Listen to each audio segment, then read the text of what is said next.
విజయనగరం జిల్లాలో చేస్తున్న బలవంతపు భూసేకరణ నుంచి రైతుల భూములను కాపాడుకుందామని రైతు సంఘం రాష్ట్ర ఉపాధ్యక్షుడు మర్రాపు సూర్యనారాయణ అన్నారు.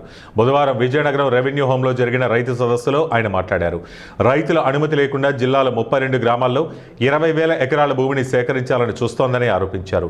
బ్రిటిష్ కాలంలో బలవంతంగా భూములు లాక్కున్నట్లు కాక 2013 భూసేకరణ చట్టం ప్రకారం అనుమతితో సేకరించాలన్నారు. ఈ సదస్సులో రైతు సంఘాల రాష్ట్ర నాయకులు, జిల్లా నాయకులు, రైతులు హాజరయ్యారు. చెప్పాలనేది ప్రభుత్వం తాలూకా ఉద్దేశం.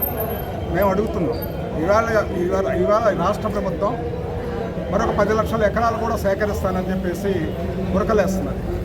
ఇప్పటికే రాష్ట్ర ప్రభుత్వం మన రాష్ట్రంలో 1,60,000 ఎకరాలు ఏపీఐఏసీ ద్వారా సేకరించింది ఉంది.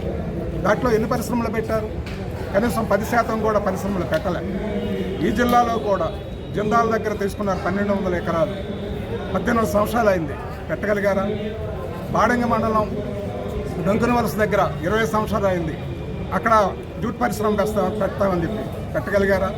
అంతేకాదు, కొత్త పరిశ్రమలను భూములు తీసుకుని వాళ్ళకి ఇస్తే వాళ్ళు ఆ భూముల్ని బ్యాంకుల్లో కుదువు పెట్టి వేల కోట్ల రూపాయలు తీసుకొని వాళ్ళ విలాసవంతమైన జీవితాలు గడుపుతున్నారు.